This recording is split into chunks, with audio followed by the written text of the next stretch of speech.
世界のジャパンチャンネルへようこそ。多数の島から成り立っている日本列島。小さな島でも日本の領海に大きな影響を与えている島があることはご存知でしょうか。今回は日本のそんなある島でのサンゴ増殖プロジェクトが海外で話題になっていましたので、その様子をご紹介いたします。話題となっていた舞台は東京都の沖ノ鳥島。沖ノ鳥島とは東京から南へ約 1700km 離れたところに位置し、北小島、東小島の2つで成り立っている日本最南端の島です。島というと自然豊かな風景を思い浮かべるかもしれませんが、沖ノ鳥島の見た目は真っ平らで、島の周りはコンクリートで覆われています。30年ほど前から波の侵食を防ぐためにブロックなどのコンクリートで周りを固めていて、その費用はなんと6年間で総事業費750億円。なぜここまでの費用をかけてこの島を守るのと思うかもしれませんが、実はこの島があることによって日本には多大なメリットがあるのです。沖ノ鳥島は東西 4.5km、南北 1.7km、周囲は 11km の卓上で、実は日本の国土面積である約38万平方キロメートルを超える約40万平方キロメートルの排他的経済水域を持っているのです。島の周辺にはビンナガ、黒メカジキ、キハダ、メカジキといった豊富な水産資源だけでなく、ハイテク製品に不可欠なレアアースや天然ガスの一種であるメタンハイドレートなどの新資源が埋まっていると言われています。そんな中、中国などの一部の国は沖ノ鳥島は島ではないと主張していて、政治的背景やその豊富な資源を狙う思惑が見え隠れします。そんな沖ノ鳥島がここ数年水没の危機に瀕しているのをご存知でしょうか。この島はサンゴで作られている島のため、とても脆く、波風の侵食を大きく受けてしまうのです。島を守っている護岸コンクリートは平成2年から5年に完成していますが、経年劣化が著しく、さらに厳しい気象条件のため、護岸コンクリートが剥離したり、ひび割れを起こしたりしていました。付近では台風の発生も多く、その際の波の高さは16メートルを超えることもあるそうです。また、この護岸コンクリートの破片で島を傷つけるのを防ぐため、さらにチタンで作られた防護ネットをかぶせ、島自体を保護。このチタンをかぶせる工事には約285億円ほどかかっています。加えて地球の温暖化も今後大きな影響を与えると予測されています。温暖化が進むと氷が溶け、今世紀のうちに1メートル近くの海面が上昇すると言われており、そうなると沖ノ鳥島は簡単に水没してしまうので、研究者たちはあるプロジェクトを立ち上げました。それがサンゴ増殖プロジェクト。沖ノ鳥島はサンゴが幾重にも積み重なってできた島で、つまりサンゴが成長すれば島が水没する危機を免れることができるのではないかというアイデアから、2018年にプロジェクトは始まりました。そもそもサンゴでできている島がどのようにして形成されているのかというと、まずサンゴが育ち、島の土台を作り上げます。そのサンゴが波によって壊れ、打ち上げられることにより、標高1から2メートルの島を作るのです。これを利用し、沖ノ鳥島の自然のサンゴの力を借りて人間が手助けをし、島を維持するという取り組みです。このプロジェクトは2023年に沖ノ鳥島で実証実験を行うことを目標としています。サンゴがうまく堆積できれば、数十年で陸の形になる可能性もあるようです。この話題に対して海外の人々からは様々な声が寄せられていましたので、その一部をご紹介します。海外の反応。中国に一泡吹かせられるなら日本の島だと扱うのに賛成。言っておくけど、日本はあの岩から200海里の領域で漁業ができるようにして、少なくとも中国が合法的にアメリカ領まで進んで情報を入手するのを止めるために6億ドルを使ったんだぞ。全然安いと思うけどな。たった6億ドルで中国の潜水艦を追い返せるのかい？なんてお得なんだろうか。2つの岩は島とは呼べないよ。日本は本当にこだわってるけど。まあ、日本の肩を持ちたい気持ちはあるけど、これは岩だよね。スコットランドにも似たようなものがあるよ。元特殊部隊の男がロッコール島という大西洋の岩を拠点にして、これによりイギリスの領土になり、現在はスコットランドの領海となっているんだ。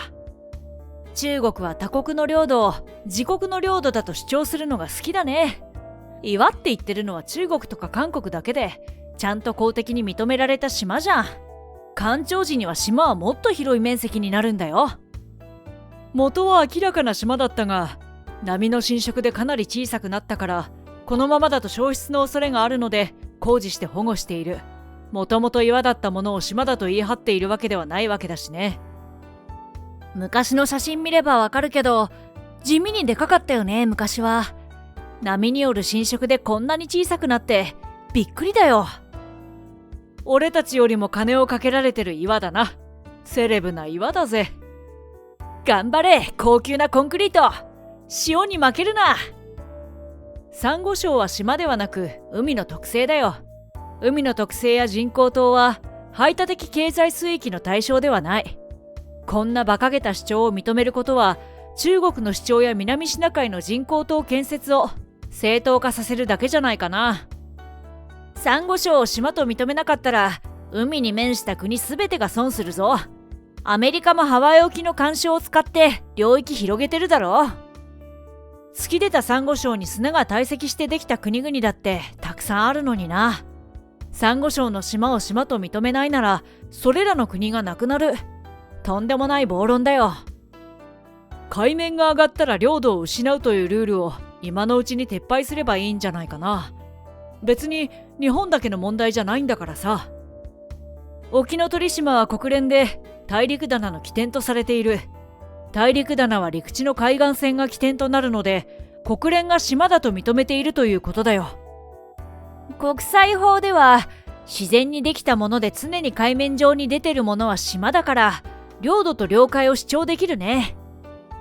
問題は排他的経済水域で、これは人が住んでいて経済活動をしている島だけが主張できたはず。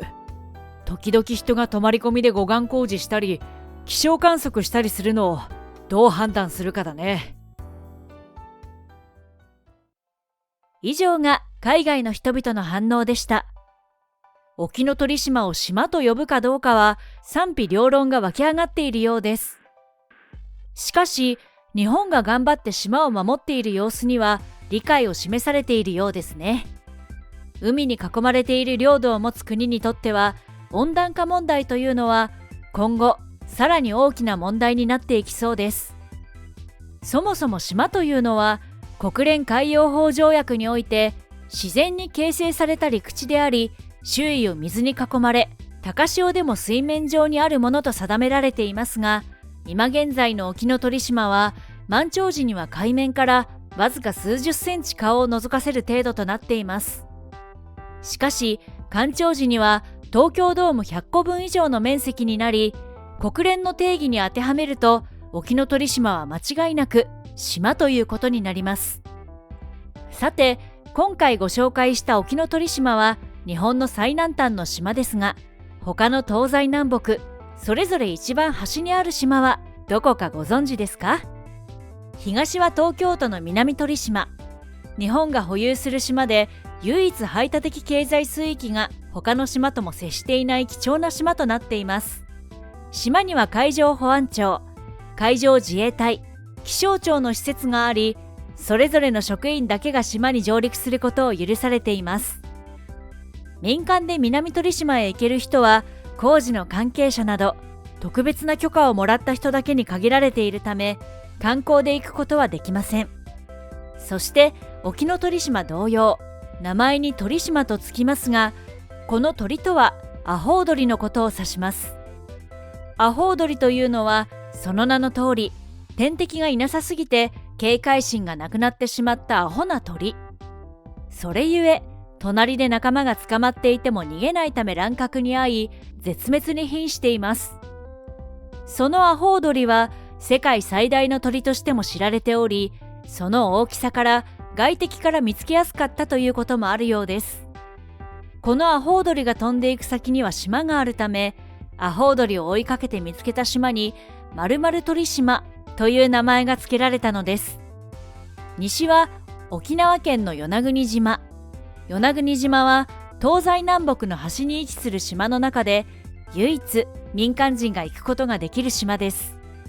海の水がきれいというだけでなく、海底遺跡が眠っているのでダイビングスポットとしての人気も高い与那国島。隣接している台湾とは約 111km の距離に位置し、位置的には本州よりも台湾の方がずっと近く、それどころか石垣島や与那国島との距離よりも近いのです。条件がいい日は与那国島から台湾の山並みが見えるそうですよ。最後に最北端の択捉島。北方領土の一つで、今でもロシアとの問題が解決していないため、民間人が択捉島に上陸するにはロシアからのビザの発行が必要です。日本政府は択捉島への渡航は自粛するように促しており、こちらも気軽に民間人が行くことができない島になっています。択捉島を除くと最北端は北海道の弁天島。北海道稚内市の宗谷岬が最北端と言われていますが、実は無人島である弁天島の方が北に位置しています。アイヌ民話でも語られていて、弁天島には10センチ四方のきれいな模様のような地形があり、その部分が宝物を入れる箱であると伝えられています。このように日本にある島々はいろいろな顔を持っています。私たちは訪れることができる島、できない島はありますが、機会があれば離島を訪れる旅も新鮮でいいかもしれませんね。動画を最後までご覧いただきありがとうございました。この動画が参考になりましたら、チャンネル登録と高評価ボタンをお願いします。今回のナレーションは白鳥さんがお送りいたしました。